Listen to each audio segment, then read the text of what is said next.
evening, friends. Warm welcome to all of you. Apologies for the couple of minutes delay. I think we had some technical challenges with Sir, you are not audible, sir. Am I not audible, sir? It's better now. I'm sorry. Sorry. Is that better now, sir? Yes, sir. Well, good evening, friends. Apologies for the few minutes delay. I had some technical challenges with the connectivity in system. So now that everything is in place, warm welcome to all the faculty here. We have very eminent panel of invited faculty. Dr. V. Venkatesh, he is the professor of surgical oncology at Cancer Institute, Adyar, Chennai. Professor Mayank Patti, again, he's a professor of surgical oncology at a cancer hospital at Varanasi.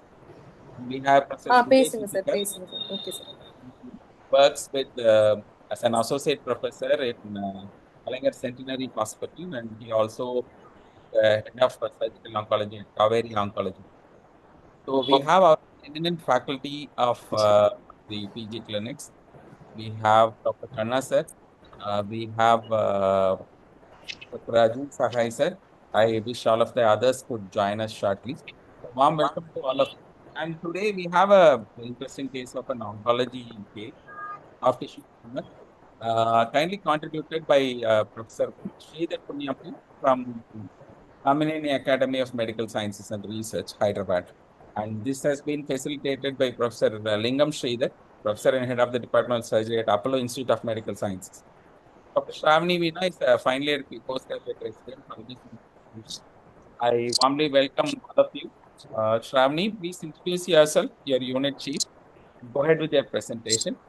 Faculty, kindly take over. I request the non-faculty to kindly mute yourself. Let the platform be not disturbed. So I request, I'm going to mute everyone. So those who are in the faculty, kindly unmute yourself and speak for yourself. Thank you very much. And good luck to you, Dr. Shravani. Please go ahead. Thank you, sir. Good evening. I'm Dr. Shravani Veena, third year resident from Kamineni Academy of Medical Sciences and Research Center. My guide is Dr. P. Sridhar sir, professor and HOD, Department of General Surgery. Uh, Today I'm presenting a case of a 19 years girl who is a student resident of Amberpet, Hyderabad, presented with the chief complaints of swelling of right calf since 8 months and pain over the swelling since 4 months. History of present illness. Patient was apparently well 8 months ago. Then she noticed a swelling in her right calf following a minor trauma, which brought her attention to the swelling. The swelling was insidious in onset. Initially, it was approximately 4 into 2 centimeters, then rapidly progressed to the current size of approximately 15 into 8 centimeters over a period of 8 months. The swelling was associated with pain since 4 months, which is continuous, dull aching type, non radiating, aggravated on walking, and relieved with rest. There's history of significant weight loss, history of loss of appetite is present. There is no history of fever, no history of ulceration or discharge from the swelling, no history of weakness of the limb or loss of sensations. There is no history of other swellings in the body. There is no history of groin swellings. There's no history of SOB, hemoptysis, chest pain, or cough. No history of any bony pains. There is no history of pain, abdomen, jaundice, or abdominal distension. There is no history of headaches, seizures, loss of consciousness, or blurring of vision. Past history. There is no history of any radiation exposure in the past. No history of similar swellings in the past. There is no history of previous surgeries. No history of limb edema or filariasis. Patient is not a known case of diabetes, hypertension, epilepsy, CAD, CVA, TB, or HIV. There is no history of drug allergies. Coming to the personal history, patient takes mixed diet. Bowel and bladder habits are normal. Sleep is adequate. She is a non-smoker and has no history of alcohol intake. Family history, there is no history of any malignancies or syndromes in the maternal or paternal sides of the family. Menstrual history, she attained menarche at the age of 14 years with regular 3 by 30 days cycles, normal flow, no clots, no dysmenorrhea. Summary of my case: a 19 years girl presented with a rapidly progressing swelling in her right calf since 8 months, associated with dull aching type of pain since 4 months, with significant weight loss and no significant functional impairment of the limb. So, Dr. Shravani, Yes. uh, uh, based upon there are only two complaints for this patient: swelling in the leg, right leg, and pain. So, can you elaborate on the pain part? I'm just interested on the pain part. So initially the swelling was painless, sir. Then Yeah, proceed. initially the swelling was painless, sir, but since 4 months she developed a dull aching type of pain, which was continuous, non-radiating, and it aggravated on walking, and it was relieved on rest, sir. So, what pain will be aggravated on walking and relieved on rest? What Uh, type of pain will not be there when the patient starts to walk, but after walking for half an hour, the pain will get aggravated, and then after half an hour of rest, the pain will get relieved. What is this type of pain called, or what is the probable etiology? if there's any involvement of nerves, No, nerves. Nerves. Nerves or something else. uh, claudication, Yeah, claudication. Yeah. claudication, We are talking about claudication and exertion. Where do you see that? in peripheral vascular disease, arterial disease. Yeah, so arterial. Hmm.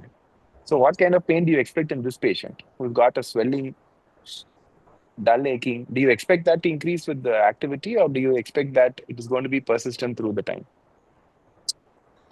Persistent, or more persistent throughout the time. Okay. Is it aggravated in the night? No, sir, there are no variations. Why is sir asking you about aggravation at night? Uh, Pain aggravated in the night is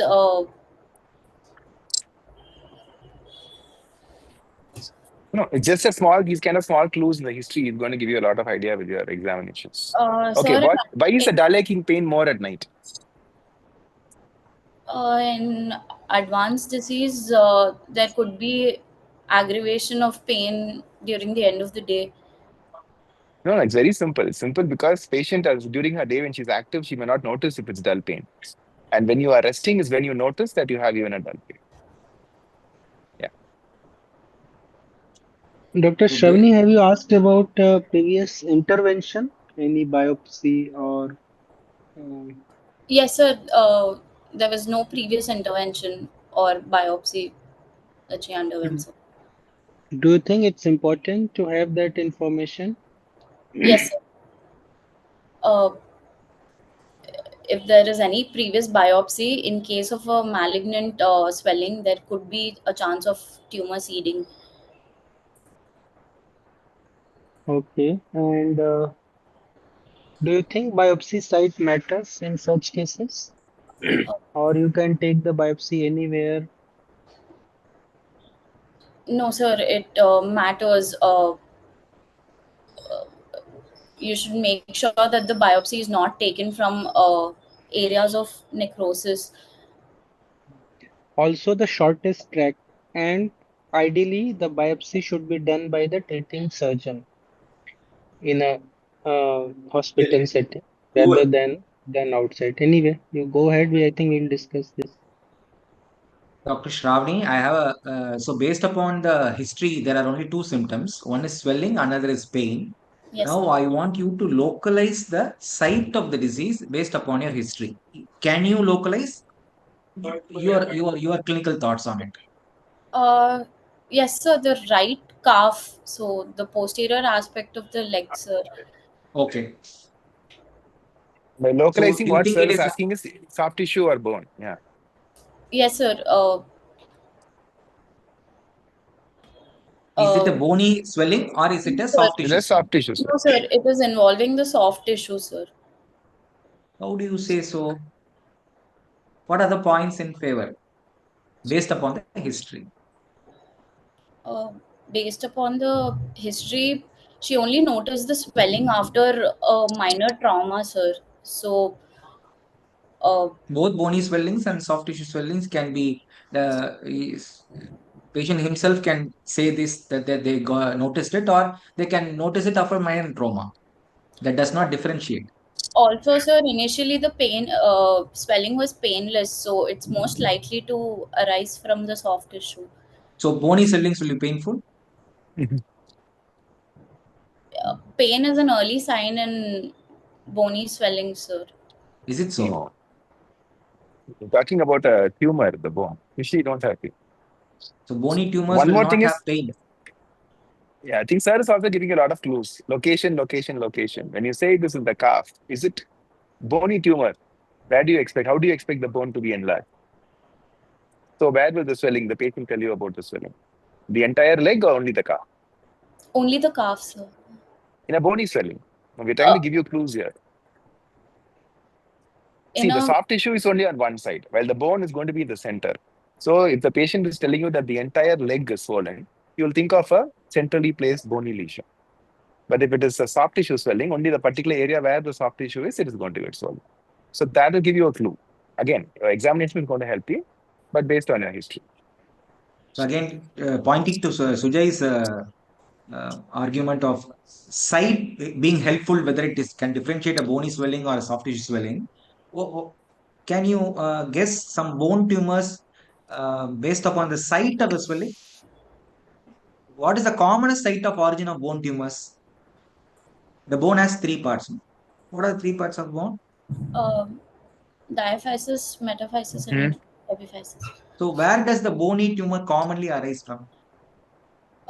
Me- Metaphysis, No.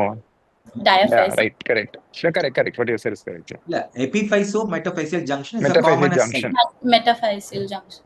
Diaphysis is one of the next common site of tumors. So whether they will be around the knee or in the ankle, or either proximal tibia or distal femur, or the distal the middle portion of the leg. Usually bone tumors can arise, but they are little rarer. So that is one of the points in favor of soft tissue, because you told cough, and that itself you can substantiate for reason for saying that it is a soft tissue tumor. Now, Sujay, do you have any other questions, or we can go No, to I the think we can examination? vote. Yeah, we'll go on to examination. Uh, I have one question. Just why do you think family history is important in this case? Family history for any syndromes or associated syndromes like Lee-Fraumeni syndrome, uh, Hmm. uh, Anything else? neurofibromatosis type 1, re- uh, Yeah. Hmm. retinoblastoma, Okay. And familial retinoblastoma. Yeah. Okay. retinoblastomas. Good. You can. Please proceed with the clinical examination. Yes.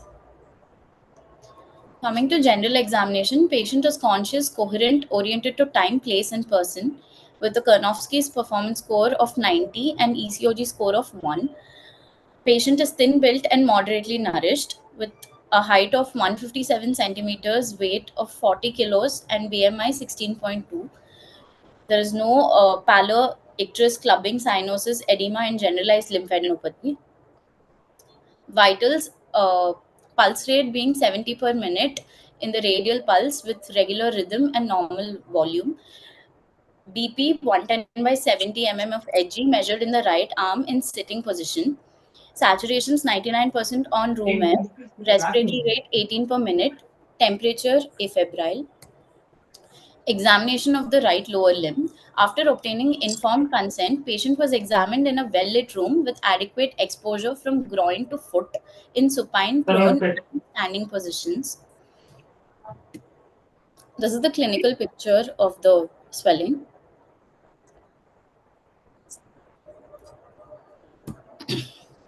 On inspection, the gait of the patient is normal. A diffuse enlargement of the right calf measuring approximately 15 into 8 centimeters with ill-defined borders is noted. Extent is approximately from 5 centimeters below the popliteal fossa to 10 centimeters above the calcaneum. Surface appears to be smooth. Skin over the swelling is stretched and shiny. There are visible veins over the swelling. No pigmentation, sinuses, scars, or ulcerations are noted. There is no limb edema. On plantar flexion, the swelling became less prominent. There is no visible swelling in the right inguinal region. Left lower limb appears to be normal. On palpation, there is no local rise of temperature, no tenderness, a vertically oval solitary swelling of the right calf with well-defined irregular borders measuring 18 into 10 centimeters is present, extending from 5 centimeters below the popliteal fossa to 8 centimeters above the calcaneum, occupying the entire posterior compartment of the leg. The swelling is firm in consistency. Skin over the swelling is pinchable. The swelling is slightly mobile in horizontal plane but not mobile in the vertical plane. On plantar flexion against resistance, the swelling is becoming less prominent. The midcalf circumference of the right leg is 32 centimeters and the left leg is 26 centimeters. There is no loss of sensations of the right foot or leg. Movements of the knee and ankle joint are normal. Power is 5/5 in both the lower limbs. Dorsalis pedis artery, anterior tibial artery, posterior tibial artery, popliteal and bilateral femoral pulses are palpable equally in both the lower limbs. Lymph nodes are not palpable in popliteal fossa or right inguinal region. The left lower limb examination is normal. Coming to systemic examination, cardiovascular system S1, S2 is heard with no murmurs. Respiratory system, bilateral air entry is present. There are no adventitious sounds. Central nervous system, no focal neurological deficits. Higher mental functions are normal. Per abdomen, soft, no palpable organomegaly. Musculoskeletal system, there are no bony irregularities or tenderness, no muscle weakness. To summarize the case, a 19 years girl presented with a rapidly progressing swelling in the right calf since 8 months, associated with dull aching pain since 4 months, with significant weight loss and no significant functional impairment of the limb. There are no features suggestive of metastasis. On examination, there is a 18 into 10 centimeters well-defined swelling in the right calf with irregular borders, which is firm in consistency and becoming less prominent on contracting the calf muscles, with no distal neurovascular insufficiency. So, Dr. Okay. Shravani, and now can you come to a conclusion based upon your history and your clinical findings, whether it's a bony tumor or a soft tissue tumor? Yes, sir, it's most likely a soft tissue tumor. Now, tell me the points in favor of soft tissue tumor based upon your clinical examination. Sir, to begin with, uh, on palpation, when the patient is plantar flexing against resistance, the swelling is becoming less prominent. So, what Uh, does that mean? that means the swelling is arising from the muscular plane, or Good. That is, it can be a soft tissue tumor. Number two, when you and also contract the deep fascia, the swelling disappears. That yes, means what does it mean? it means the swelling is arising from the It is deeper to your fascia. deep to deep fascia, sir. Yes. So it is And deeper to deep fascia. yes, sir. Yeah. Okay. Now tell Also, me the your third point. location. Yeah, third one. So, Okay, Yeah, but how do you substantiate say your it's points. soft tissue and not bone? sir, also the swelling is slightly mobile in the horizontal plane. Uh, Okay. the swelling is also firm in consistency. Okay. Um,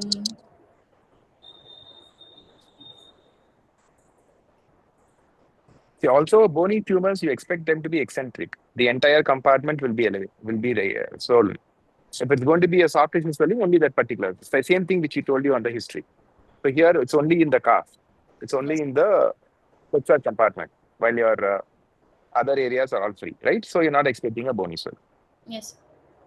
So, See, Dr. if Shravani, you when think it is a bony swelling, what is the most important physical finding if it is a bony swelling?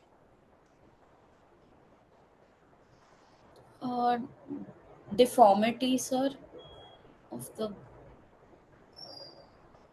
No, this will be a No, hard in consistency. It will be not consistent. mobile. Hard and consistency with. Yeah, and it will be not mobile. In any direction, it will not be mobile. Yes, sir. Okay, if it is arising from the bone. Yes, sir. Okay, so that is the most important two findings to say it's a bony swelling. Now, why you are after the tumor here? Can it be something else? Yes, sir. My differentials would be.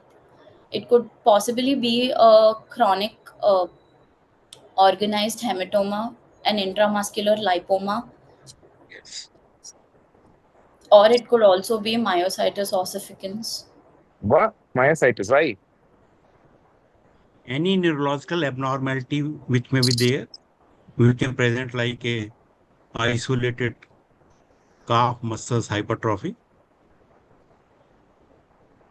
Schwannoma. Schwannoma is again a tumor, you know? Yes, sir. You know any type of muscular hypertrophy? Duchenne, have you heard about that? Duchenne's muscular hypertrophy. Dystrophy, you know, where both Yes, the components may be DN there. There may be a trophy component or there may be hypertrophy component hypertrophy. also.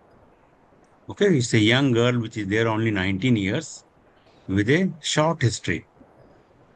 Okay, so your first thing should be that there is a probably hematoma which is there. Yes, sir. So Is it which possible condition? that the Yeah. tumor, sir, Dr. Ajay Khanna sir was saying about myositis. You are saying about myositis ossificans. Is it possible? Sir, considering the history of trauma, myositis ossificans can be a differential. But the patient Uh, What didn't is the have any history of. consistency you expect? History of any uh, massage or anything after the trauma. That is what is more important, right? uh, so there is no history of any massage after the trauma, or also the consistency is firm, so it is highly Yeah. unlikely. But to consider it as a differential, I just Why thought. it is not DVT or a ruptured Baker cyst? Um, So tell us the points against DVT, deep venous thrombosis, in this patient. so there is no history of lo- long-standing travel. There is no history of travel. Okay. There is no history of any OCP intake of any OCP pills. There is also no history of any hypercoagulable state. That Mhm. completes the history. Clinical examination. In deep venous thrombosis of the legs, what will be the major finding? There is no tenderness or on passive stretch. The entire leg will be swollen from the below the from the knee according to the level of the thrombus, and it will be swollen, shiny, skin stretched.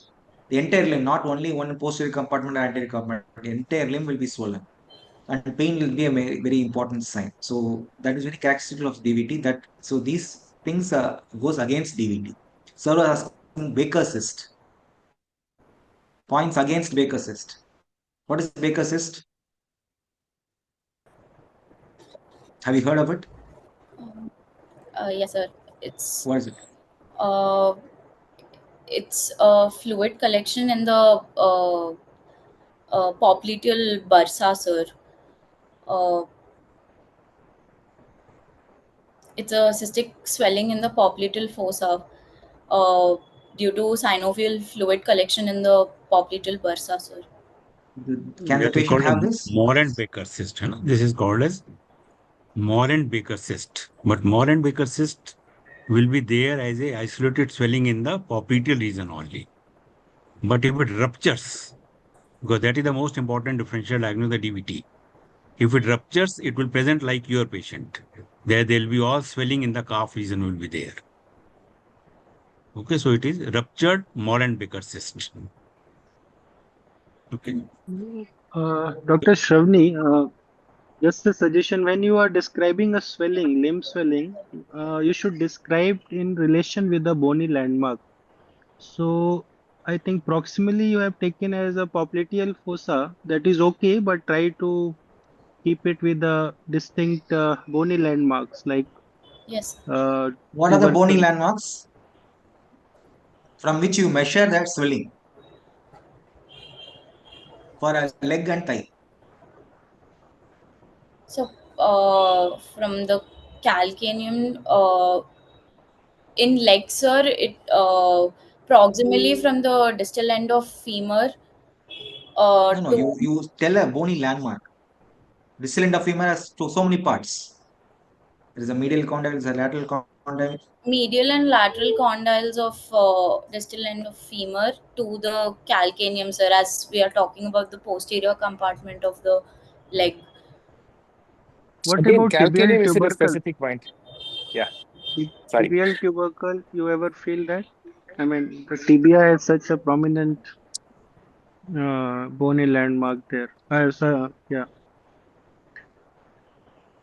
And other thing is that when you are examining a limb, you should always mention the one limb above and one limb below to that swelling. So that examination is also important when you are examining a limb swelling. So you should have some comment on knee joint and some comment on your ankle joint at least. So that is something you should always look for the completion of exam. Yeah. Yes, sir. Very good points highlighted by Dr. Mayank. Very important that uh, you mark a bony tuberosity. You are telling about popliteal fossa and calcaneum. They are very broad. Why should you measure it from a particular point? Is it important?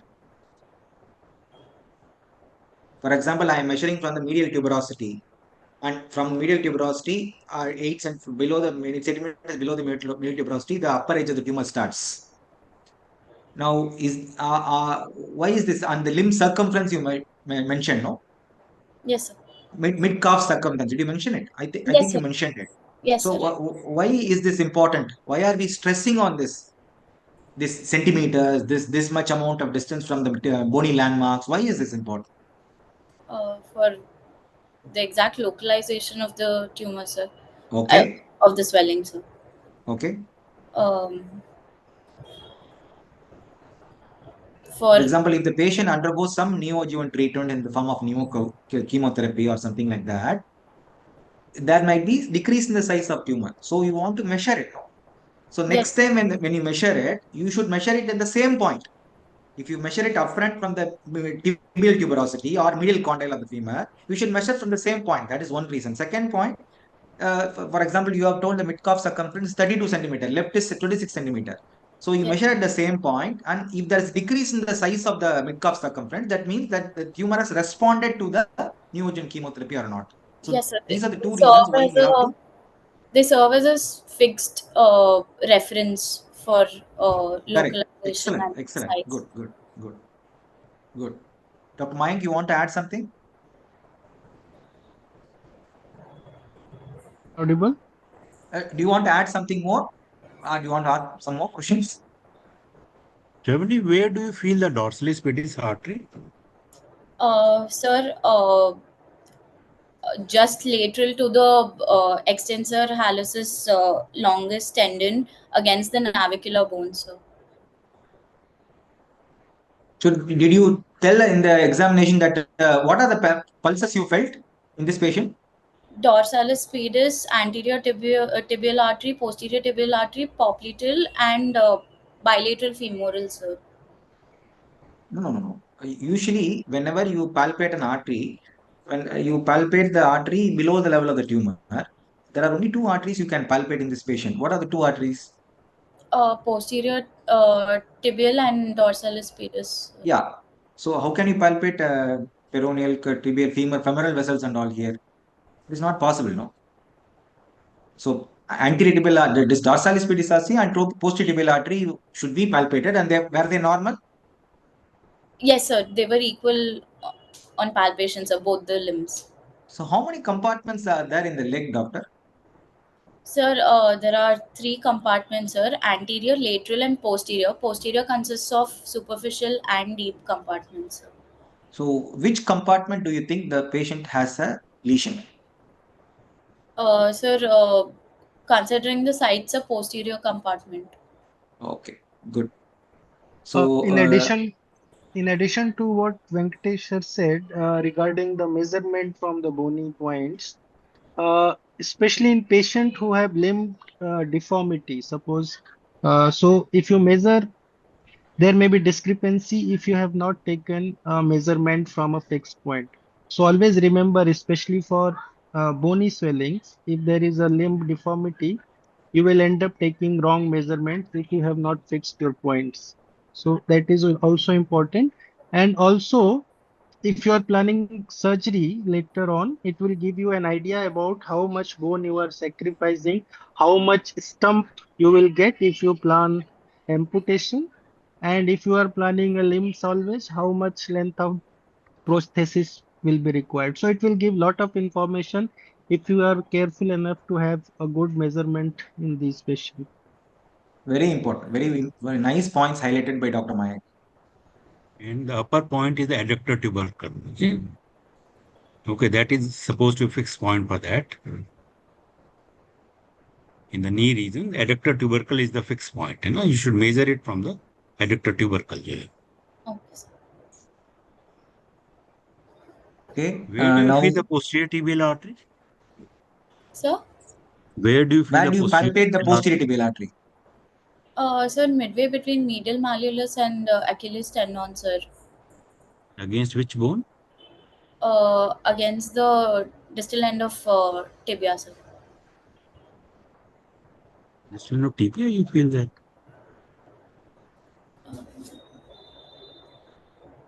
This means the calcaneus. No? Calcaneum, sir. Yes, sir. Against the calcaneus. Can you feel Against the the peroneal artery in the leg? Can you feel the peroneal artery? no, sir. No, It's, you can feel the peroneal artery. it lies in If the. it is, yeah, but you can feel it in between the two malleoli, more toward the lateral side. Okay, if you want, you put your finger there at that point. If the peroneal artery is of good amplitude, then you can feel that. Okay. Did you check for the Okay. neurological any deficit? Yes, sir. There were no neurological deficits, sir. What did you do for that? To checking for that? Sir, fine touch, crude touch, the power of the muscles, muscle groups. No. How do you test for the sensory and how do you test for the motor?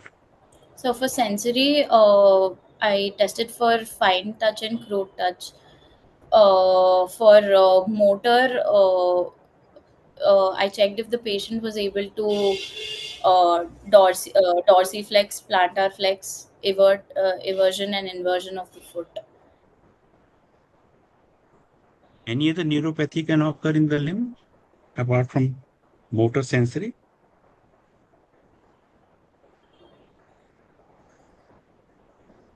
Not sure, sir. What is autonomic neuropathy? I'm not Hmm. sure, sir. Like patients who are diabetic patients, you can have the autonomic neuropathy in that. Hmm. So apart from sensory and the motor, you have to check also for that. Okay. So, doctor, Right. now we have, sir, any more questions, sir? Yeah, it's okay. Yeah. Yeah. So, now, did you examine the lymph nodes, doctor? Whenever there is a Sir, priming, did you examine the here you. lymph nodes? Yes, sir, I did. So, Uh, which sites did you palpate? Sir, the popliteal fossa and the right inguinal region, sir. So, what is the significance of lymph nodes in a tumor like this, in a swelling like this? So there are some soft tissue tumors that can metastasize to lymph nodes, sir. Name them. Uh, Rhabdomyosarcoma, angiosarcoma, clear cell sarcoma and epithelioid sarcomas, sir. Great. Okay. What is limb length discrepancy? Um,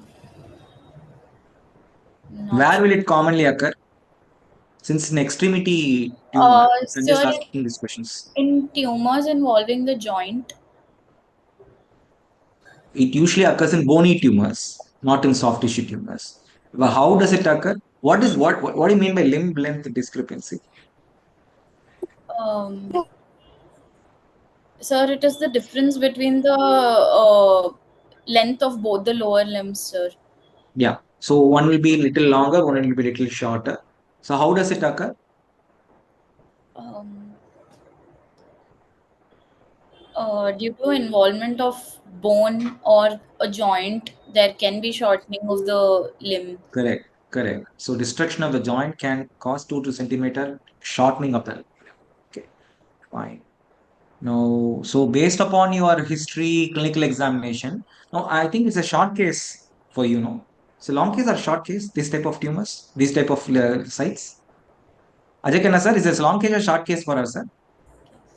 I think now there is nothing like the short and long case now. Oh, But yeah, because there is only one case in today's okay, session, so okay, I think we can, yeah, prolong it. Yeah.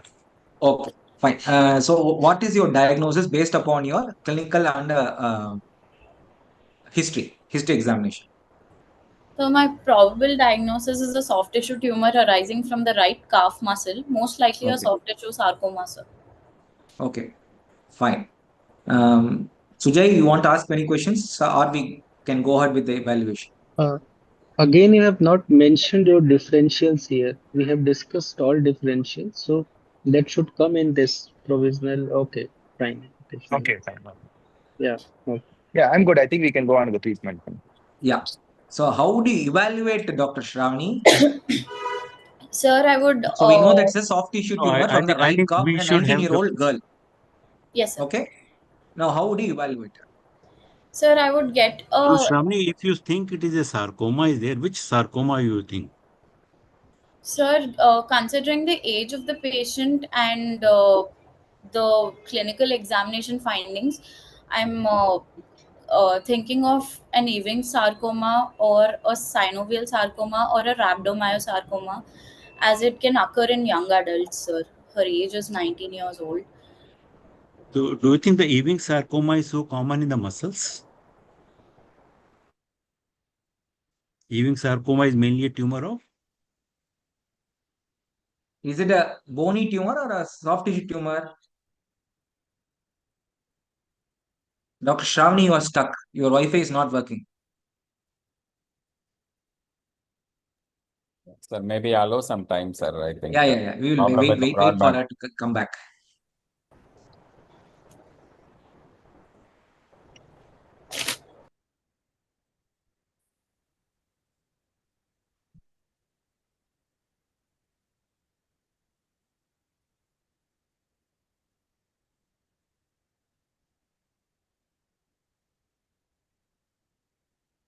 Meanwhile, if there are any questions in the chat box, we can answer that. I There think are no looking at the questions. YouTube channel also. Sir. I think she's back here, sir. Yeah. Yes, Shravani. Unmute yourself. Unmute yourself, yes, Shravani. I'm sorry, sir, it got disconnected. Sure. No problem. So you were telling us about whether Ewing's tumor is a bony tumor or a soft tissue tumor. It is a bony tumor, sir, but there are variants of extraskeletal Ewing sarcoma where Yeah. it But involves primarily it is a bone tumor, है ना? primarily. Whenever we say the Ewing's tumors, Ewing's tumor can occur at any place, जो है ना? But primarily it is a bone tumor. From which part of the bone it arises? um, Diaphysis, sir. Which tumor arises from metaphysis? Shravani, again, you are gone back. Sir?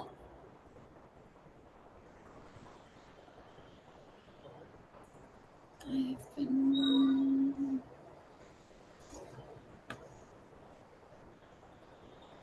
Shravani, can you tell what tumor arises from epiphysis, metaphysis, and diaphysis. You're back. Give us some time, sir. Yeah.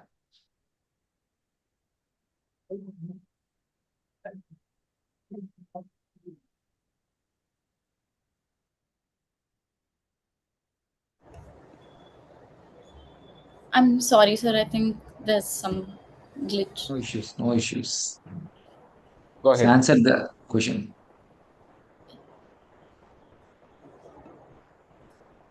Sir? Did you hear my question? No, I was sir. asking. I was just asking that which tumor arises from epiphysis, from metaphysis, and from diaphysis? Bony Sir, tumor. Ewing sarcoma arises from diaphysis, sir.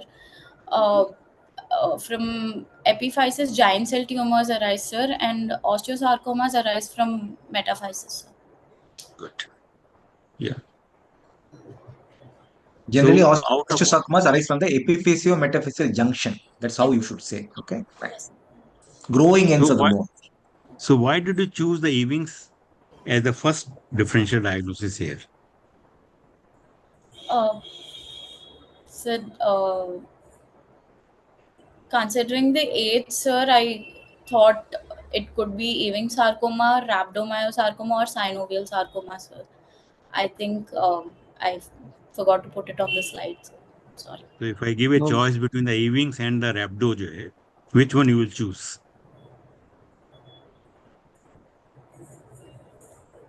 It or synovial.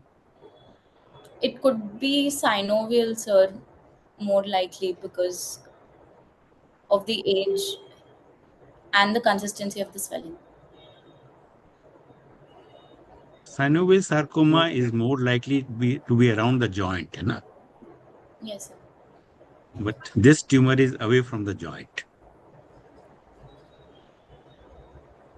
So in general, doctor, all the soft tissue sarcoma, the most common sarcoma, what is the histological, which is the most common histology among the sarcoma? Most common histology among the sarcomas are adipocyte related sarcomas, sir, liposarcoma. Enumerate some other sarcomas also. Uh, Sarcomas arising from the skeletal muscle are rhabdomyosarcomas. Um, from smooth muscle, leiomyosarcoma, and uh, from undifferentiated cells, there could be undifferentiated pleomorphic sarcomas. Exactly. So that is the most common sarcoma, which whenever you do a true cut biopsy from the lesion, the pathologist most commonly reports is undifferentiated pleomorphic sarcoma or pleomorphic sarcoma. They will do some immunohistochemicals markers to substantiate, differentiate whether it is what is the exact site of origin, whether it is leiomyosarcoma or angiosarcoma or clear cell sarcoma or alveolar soft sarcomas. Okay, so pleomorphic sarcoma is the first blanket term they first give in the first report. Yes, Only sir. then we go to the next reports. Okay, so how? Can you have a sarcoma from the skin? What is the Can you have a sarcoma of the sarcoma skin from the called? skin? Epithelioid sarcoma, Anything in HIV? Kaposi's sarcoma. Is it It's an from the Kaposis? skin? immunocompromised patient. Hmm. Any other tumor? Relatively benign tumor. It Um, is malignant, but it is relatively less aggressive. Sir has given the clue. not sure, sir. There are Dermato, 4 words to tumor. dermato, Dermatofibrosarcoma, sir. protuberance. Dermatofibrosarcoma protuberans. Protuberance, sir. So say some 4 points about DFSP. Uh, they're most commonly they arise in the trunk area, sir. The origin of cells are fibroblasts, sir, in the dermis, and Nature of the tumor, benign or malignant? they are more likely to be benign, sir. Okay. Look, Then They most commonly sir has already told you the answer. Very locally aggressive. hmm, So they are prone for more multiple recurrences. Okay. Fine. How do you plan do you want what is the chronological order in which you will perform the investigations?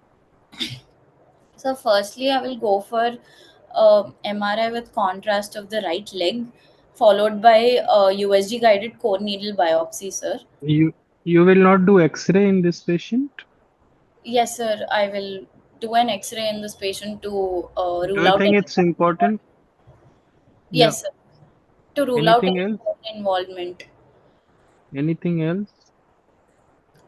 To So see. see, probably limb sarcoma or bony sarcoma is one area where X-ray is still very relevant investigation. Okay, it gives you a lot of information. So first again, it's a bony origin or soft tissue sarcoma plus your treatment planning, your follow-ups. When you do follow-ups, you have to compare it from your initial X-ray. You should have a baseline X-ray in these patients, especially in limb sarcoma. That should be always your first investigation in limb sarcoma. For abdomen, you don't need to say chest X, means abdominal X-ray, this, that. But limb sarcoma is one area where X-ray are still very relevant investigation. Okay, so always remember that you should not miss X-ray in this. Yes. Though your clinical diagnosis is in favor of a soft tissue sarcoma, X-ray is very important. That will rule out a bone tumor and it will give lot of information. One of the simplest investigations, which is still followed in these type of tumors, is a plain X-ray of the local part. Very important. All other areas, all other tumors, it doesn't have a role. But a simple X-ray for a bone tumor is very, very important. It will tell you whether it is a benign, intermediate malignancy grade or a high grade tumor. Lot of things can be inferred from a simple X-ray of the bone. Okay, fine. So X-ray, you'll do an MRI and you'll do a biopsy. Why can't you do a biopsy first and then an MRI? So to know the exact site of the biopsy, the It's a tissue. 15 to 10 centimeter tumor. It is tumor is in front of you. I'm asking you directly to put a needle biopsy. Why do you want to do an MRI first? So to know the extent of the tumor. Okay, how will it And matter to biopsy for the biopsy? Will your biopsy change any imaging findings? First, trying to lead you to that. Or does your imaging changes where you have to take the so biopsy? Both. due to the core needle biopsy, there's a chance of distortion of the anatomy. So the MRI should follow the core needle biopsy should follow the MRI. So in No, such a there are large some. tumor, in such a Yeah. large tumor, what do you expect?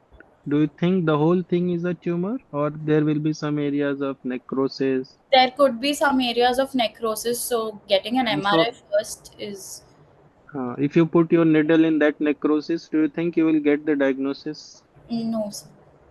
You don't know you are putting your limb, I mean, needle in what area. So, can you tell us like 4, 5 points where why you need a MRI? Just tell us 5 things which you why you need the MRI. Sir, firstly, to know the extent of the tumor, the if it's infiltrating any neurovascular structures, to plan the biopsy site, and Hmm. for surgical Extent planning. of extent of tumor. So start with where? Skin involvement, facial involvement, muscle involvement, bone involvement, and neurovascular. So all these points are important. These are the specific thing you have to look in the MRI, and everything has its bearing on your further treatment. Your muscle is involved or not, the compartment is breached or not, neurovascular bundle is involved, bone is involved or not. So, for extent, you should remember these 5, 6 things on your tips that you have to say when somebody asks you for the MRI. Okay, after local extension, what else? No, the Uh, last point will be we can, apart from guiding the biopsy to that solid areas and avoiding necrotic area, the last point will be the point of the least resistance or the shortest point to get a biopsy. You can avoid safely get a biopsy. You can avoid neurovascular structures and do a biopsy. Okay. Mm. Where will you do a biopsy for these patients? The ultrasonologist does a guided biopsy. Where will you place the biopsy site incision? A small 2 mm incision Um, on the middle aspect, or on the lateral aspect, or in the midline, or in the most prominent part of on the the tumor. most prominent part of the tumor, sir, so that later when we plan for definitive surgery, it can be included in the eh, incision. Good. So Or do you want to plan biopsy. along your future line of Yeah, incision? Future yeah. incision. So the better answer is the that's why we say that biopsy should be planned by the operating surgeon. Okay. So what will be your approach to that tumor? Are you going from a medial size like some, especially some bony tumors, you may prefer from medial. Sometimes you may go have a lateral approach depending on what structures are coming in your way. So you should always plan your biopsy based on your future incision. So that should be the probably the best answer, that you should always plan in your incision line depending on your approach for that tumor. Yeah. What are other precautions you have to take when you're doing open biopsy? Now we are telling or talking about only guided biopsy. Sir is asking about open biopsy. So precautions during open biopsy, that is separate. Now you tell the answer for that. Sir, during open biopsy, uh, we have to um, sir, we have to check, ensure hemostasis, sir. That is the final Good part. hemostasis. Start with the first incision. Um, See, we already told you future line of incision. Don't you future want to use the same thing? yes, sir. And then, Um, future line of incision, there should be minimal tissue handling, yes, no raising no flaps. raising skin You want to go flaps, straight. Yes. uh, Perfect and hemostasis to avoid and hematomas. to secure hemostasis, sir.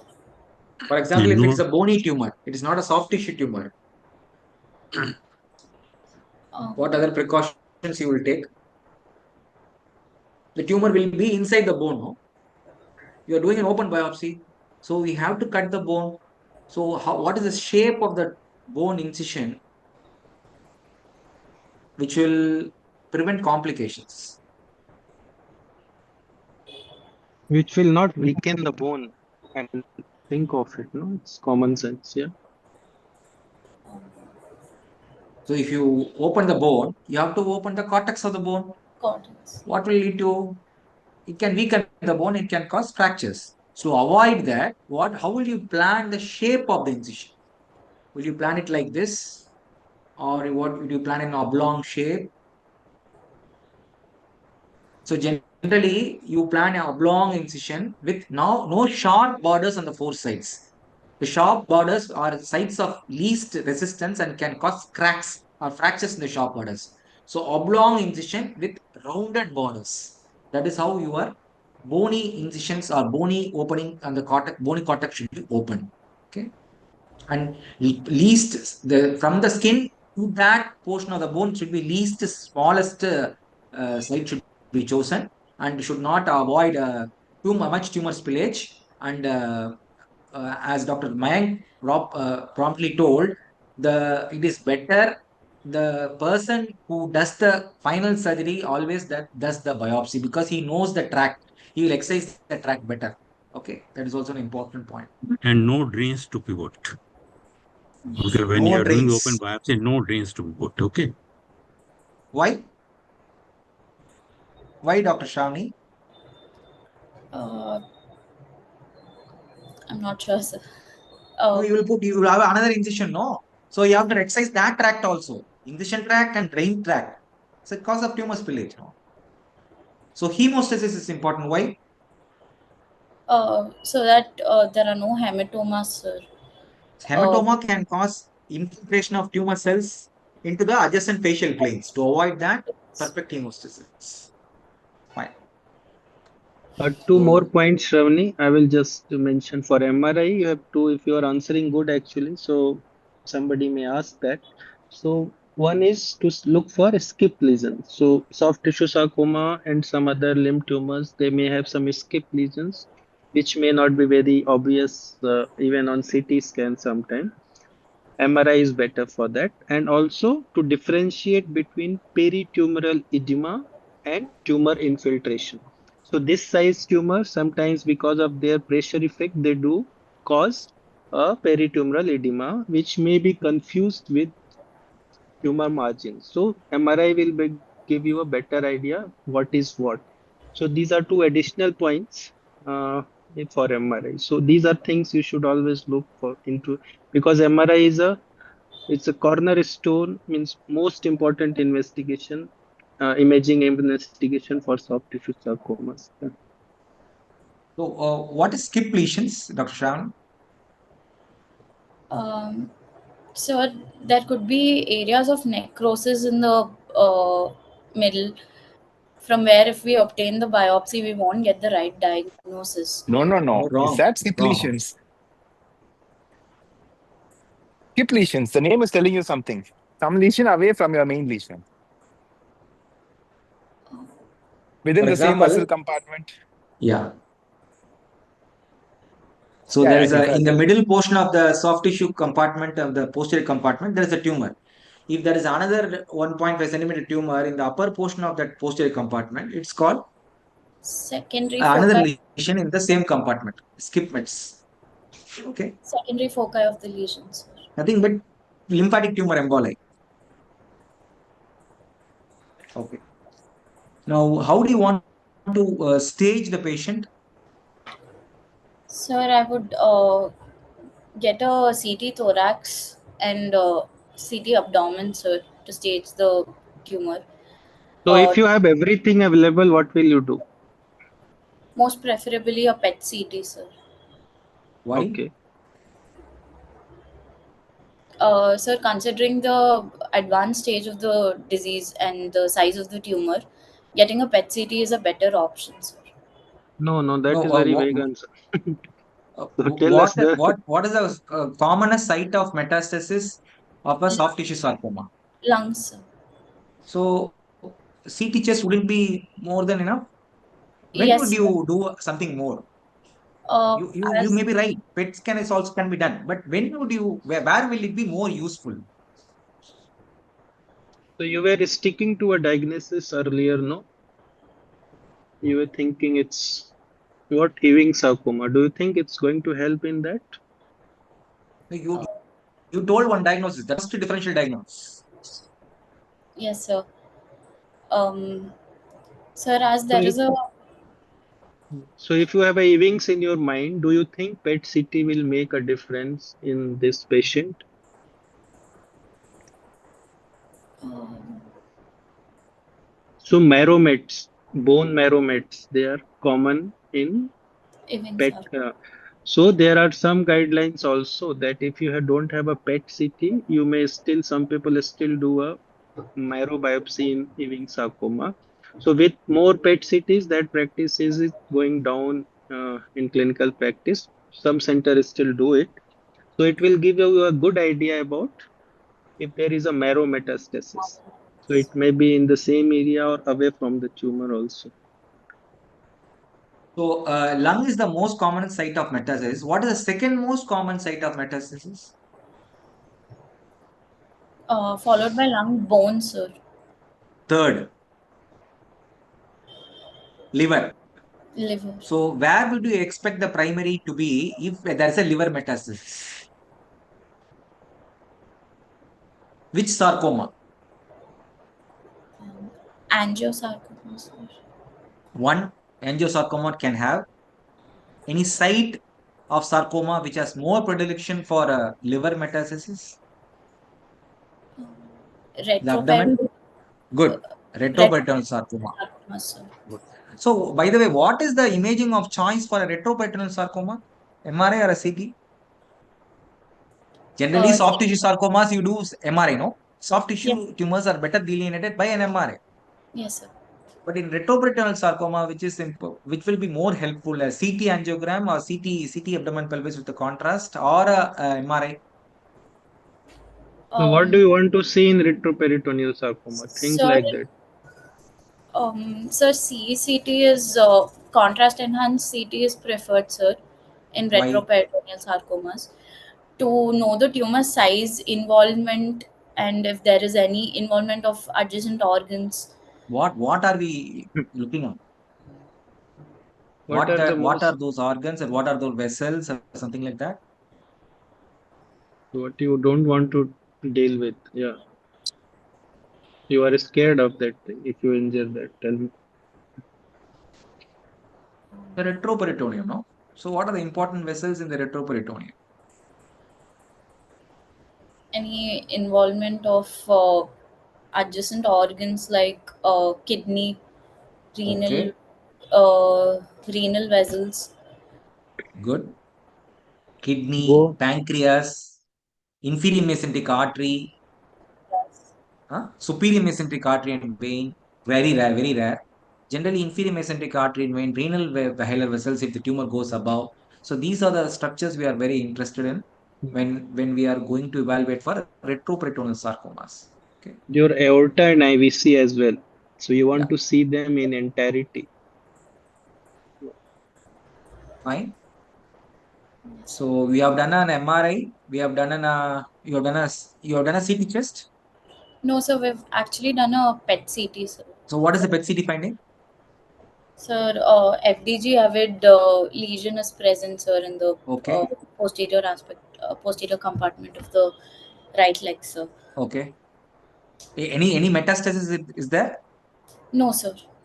So it's a non-metastatic tumor. Yes, You have done a biopsy, you have done an MRI. yes, sir. Now tell me the biopsy report. Uh, sir, No, before that, Just can you show us the show the MRI? MRI. Yeah. Can you given the only there are three or four films. yes, sir. Describe the MRI. Read the Uh, MRI, please.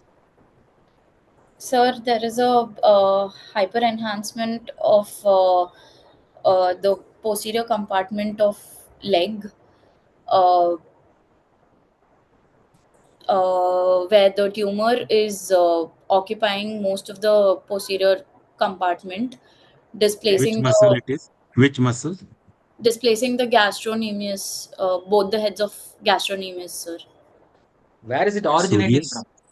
Here, Soleus. soleus and plantaris. What are the posterior compartment muscles? So superficial muscles are gastrocnemius, soleus, and plantaris, sir. Deep muscles are tibialis posterior, uh, uh, flexor hallucis longus, flexor digitorum longus, and uh, popliteus, sir. So what are the muscles which are involved? You can see it, very well see it in this picture. So the superficial muscles are involved, sir. What is the superficial muscle which is involved? So Whether it the is gastrocnemius or You soleus. you can gastrocnemius. Huh? you can mention the The compartment as well. gastronomia. The superficial compartment is involved, sir. It's displacing both the heads of the gastrocnemius here, sir. So gastrocnemius is actually displaced. Tumor is Display. probably, I don't know, probably arising from the soleus. Oh. Then, the picture shows something else. What are the bones seen in this picture? The tibia and fibula, sir. Uh, So, is there something in between? What is the relationship of your tumor to that? Can you see it protruding between the bones? That's what uh, Sir's asking you. so What is hmm, it is reaching up till the intraosseous membrane, sir. Correct. Yes, it is Intraosseous pushing that. ligament or intraosseous membrane is pushed It's anteriorly. pushed anteriorly.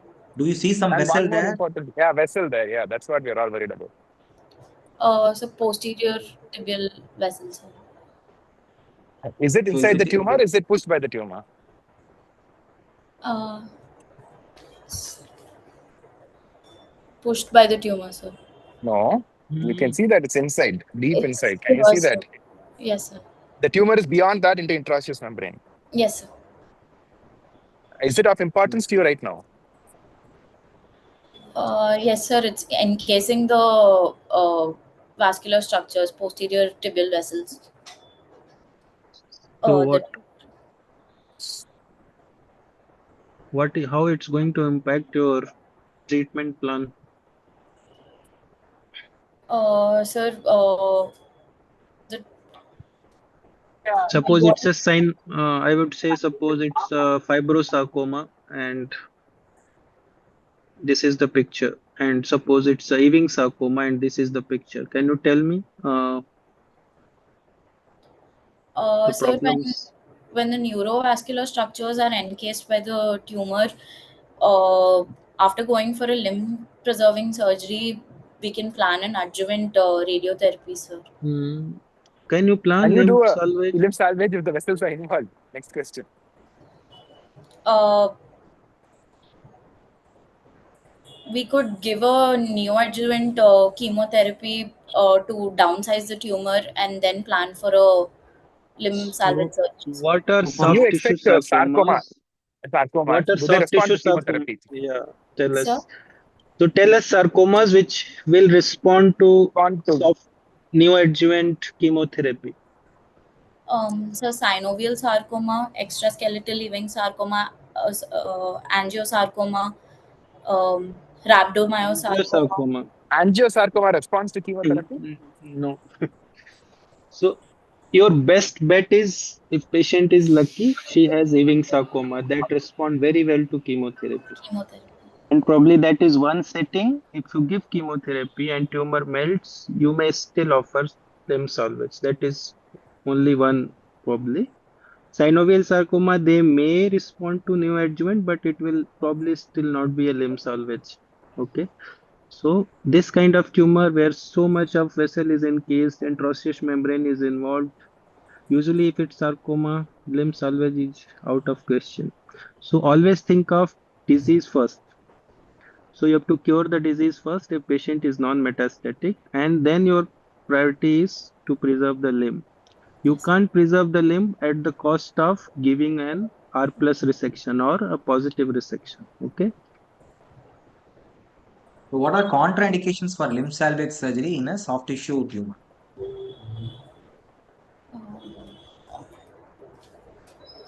Contraindications. When there is extensive involvement of the neurovascular structures. One, Um, this is absolute contraindication. Relative contraindication. when the tumor is um,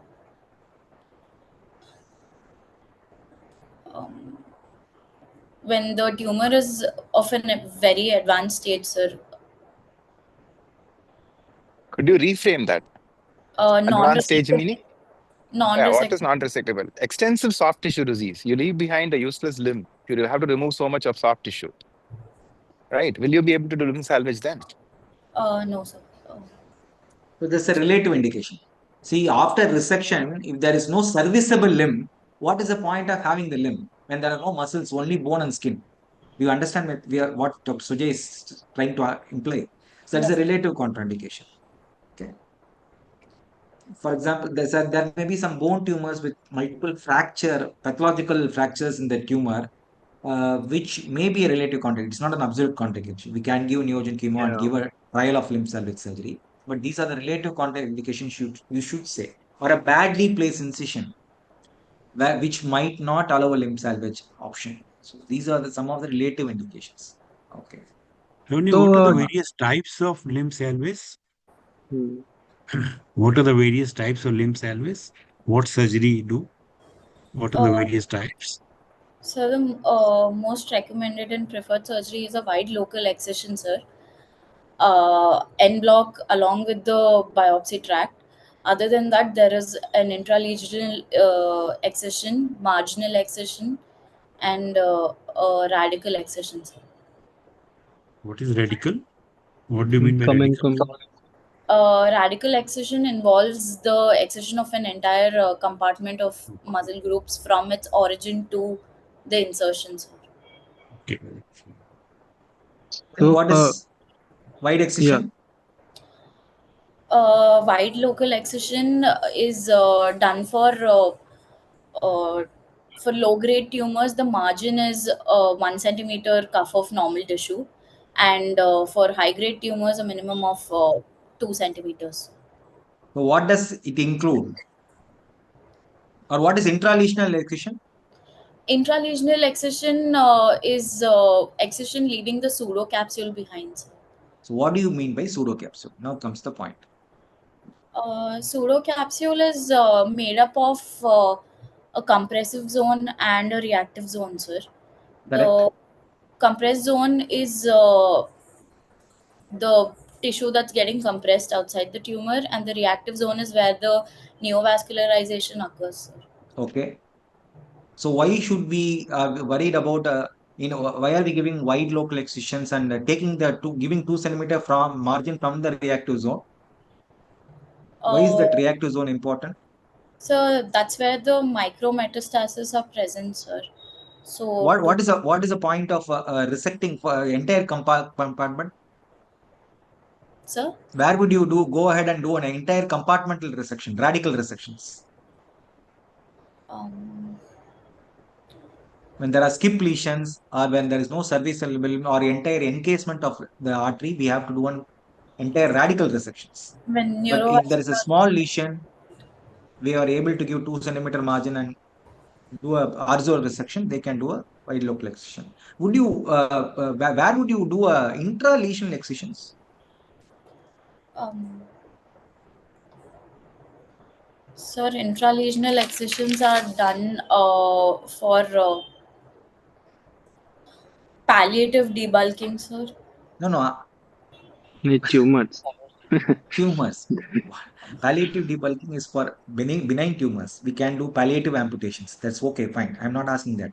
Benign lesions for which can it be done intralesional excisions? Is it okay to do it? Not for malignant tumors. Correct. Not for malignant. Very good. So what benign tumors you can do intralesional excisions? Um, I'm not sure, sir. So there are some tumors called giant cell tumors. We can curate all those lesions and do a burning of Bone all the graft. walls of the lesions. Okay. So So, Shravani, just to summarize these things, so these principles which we follow is called Kawaguchi principle. He was a Japanese ortho surgeon. So they propose that to understand in a simpler term, you should always keep a uninvolved fascia or muscle around the tumor. So that will ensure that you are doing an R0 resection. So whenever you are operating a soft tissue sarcoma, your aim should be to keep one uninvolved fascia or a muscle, or more preferably, that will give you a good margin of 2 to 3 centimeter, because you can't measure it. How will you measure that tumor, say you are 2 centimeter or 3 centimeter? So you use these surrogate markers. These are uninvolved fascia or uninvolved muscle around the tumor, and that will ensure an R0 resection. So that is a very important concept for soft tissue sarcoma surgeries. So you should never breach these planes for a better outcomes. Yeah. Also, I can see that your biopsy report is malignant round cell tumor. Yes, sir. So, We even sent for IHC markers, and it came out as extraskeletal Ewing sarcomas.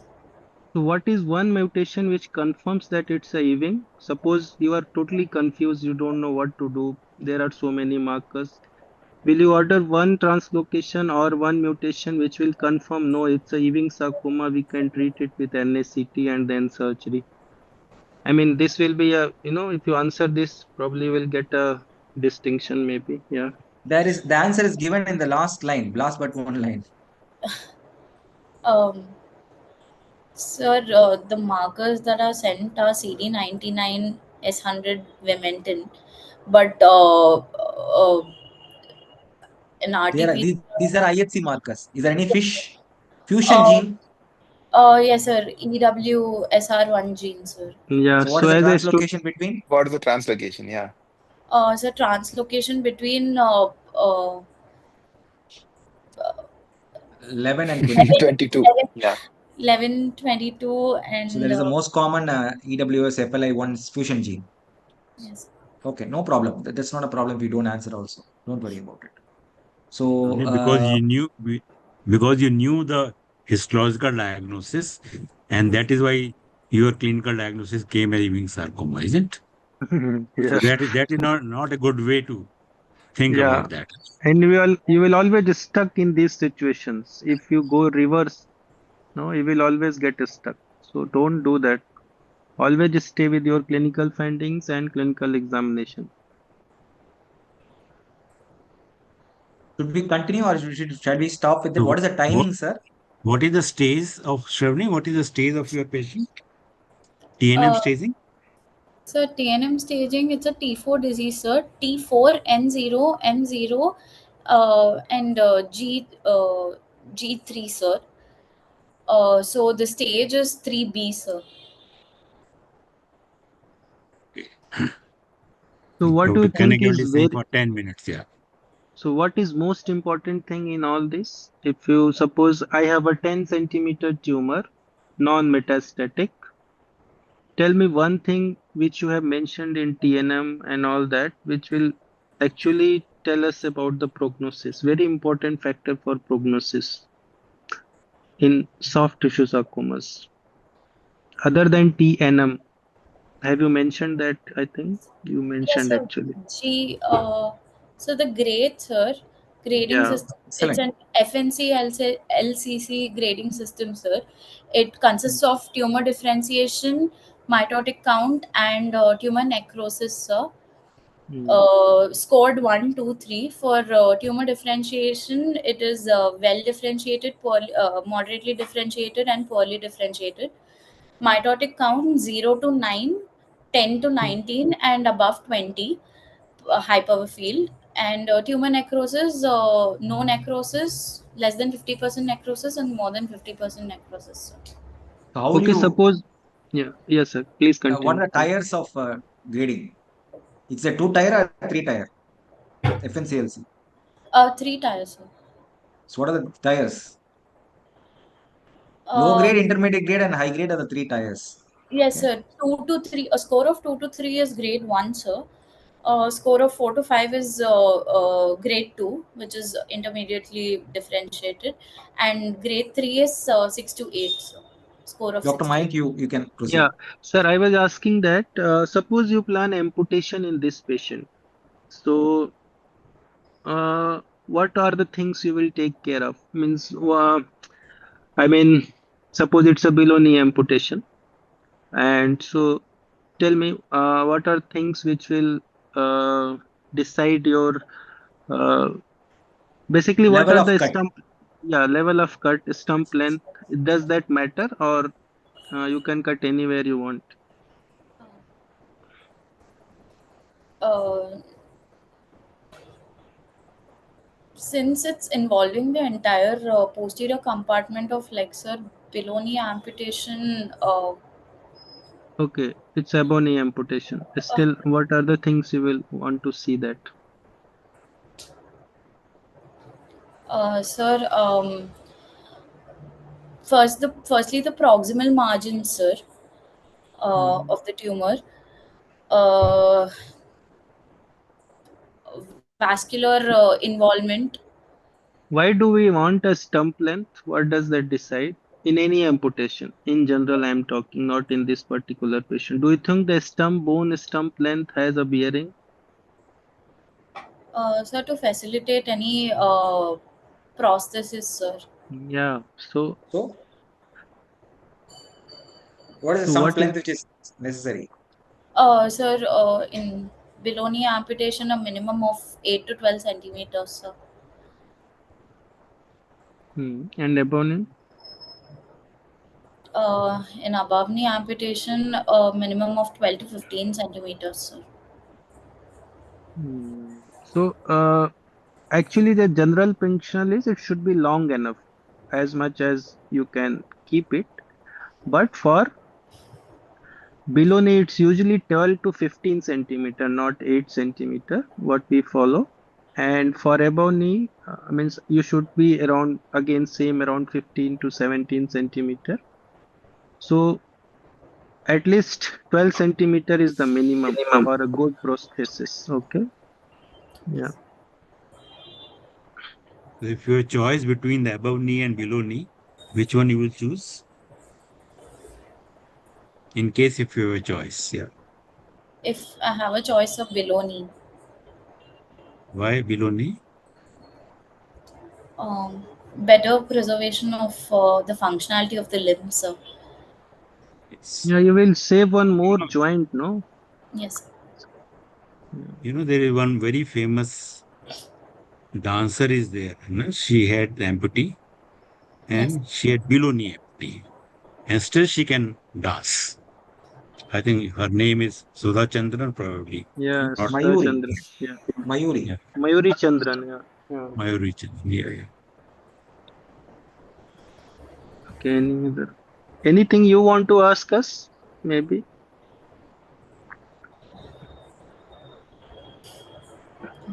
Have you discussed this patient in the MDT? Has it been discussed or not? Yes, sir, it has been. And what was the decision of that? Uh, the patient is undergoing neoadjuvant chemotherapy, sir, right now. Uh, she'll be followed Because by, uh, according to the response, further decision will be taken, sir. At it's a this Ewing's point of tumor. time, the patient That is is the not fit for a limb salvage surgery. So it is very difficult to do a limb salvage at this point of time. Maybe after neoadjuvant chemotherapy, if there is a downsized tumor and the vessel plane between the tumor and the vessel is better, then we can offer her A limb salvage some surgery. form of limb salvage surgery. So, what are the indications for Chalo, adjuvant chalo. radiotherapy after surgery for soft tissue sarcomas? Uh, sir, if there are positive margins, Yeah, no. Number one, that is the uh, last claim. Okay. That's the last one I would want. uh, sir, for Size, size of the tumor, size of anything the to do with the tumor, grade. Yeah, tell me. size of the tumor, G3, high grade of the tumor, G2 or G3, large size more than 5 centimeters, Yes, uh, deep seated tumor, sir, yes. um, and certain aggressive histologies like Big Ewing's. grade, Yeah, you deep said seated. grade. So grade makes it this Fine. thing. Yeah. Then we Now want come to more. your margin. You don't want the positive margin, but you want something. If something else, you can compromise with the radiation. What is that? It's close margins, maybe. And like Sir told you, already have the Kawaguchi thing, where if you're only having a small fascia, you can shave it off from the vessels. You can take it off from the vessels with an intact fascia. In that scenario, also radiation helps. The last point will be recurrent tumors. Yeah. So these are the indications for adjuvant radiotherapy. For example, if it's a 8 to 10 centimeter tumor, would you want to give neoadjuvant radiotherapy? Have you heard of this terminology concept? Giving radiotherapy prior to surgery or giving radiotherapy post-operative setting, which is better? And do you have any idea about it? Just wanted to know your thoughts. Sir, I'm guessing post-operative adjuvant radiotherapy is better as we won't be compromising the wound healing, uh, Yes. Okay, Good. and uh, there is a chance of edema and fibrosis, but uh, very good. there are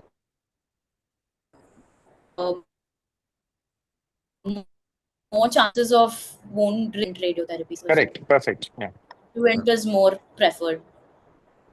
But these were the concept when I was there as a postgraduate. But now, whenever possible, we have to offer neoadjuvant radiotherapy, though the incidence of acute complications are there. Because, for example, neoadjuvant brachytherapy, at the time of intraoperative brachytherapy, resect it, give intraoperative brachytherapy needles, and then leave the patient, because the complications of post-op radiotherapy will not be there immediately. They will all occur after 2 to 3 years, 5 years. There will be fibrosis, lymphedema, disturbance of the joints. All these complications are very difficult to manage. So these are the newer concepts. Nothing wrong in not knowing it, but I'm happy that you are knowing it. Fine, good. I think I have no more questions. Professor B. Srinivas, sir, do you have any questions, sir? You've joined us much earlier. Srinivas, sir? All right. Kana, Shravani, do you have any doubts to be clarified? No, sir. Good. Feel free to ask. Yeah, but good presentation on the whole. Did well. Thank you, sir. Thank you. Thank you. Yeah, good Kanna, sir, presentation. any comments from your side, sir? Mayank, sir? Yeah, I think we have She has done discussed very most well. of the Yeah. things. Yeah. Yeah. Thank you, sir. Thank you very much. Thank you, Dr. Shravani. Thank you. I thank Dr. Sridhar, sir, also for kindly permitting you, and L. Sridhar, sir, for getting you onto the board. Thank you, Sujay, sir. Thank you, Venkatesh, sir, and Mayank, sir, for making this a worthy discussion, which has taken more than an hour and a half, but still all the points were covered. Thank you very much. Kanna, sir, thank you, Thank sir, you. and other senior Thank you, sir. faculty who have joined. Thank you very much. So we Thank you, meet sir. at another Friday for PG discussion. And I congratulate the students who have informed us the success of the theory examinations, which results are coming out. Best wishes for the clinical part of it, and good luck to all of you. With that, we call the session a close with the permission of the faculty. Good night, everyone. Thank you very much.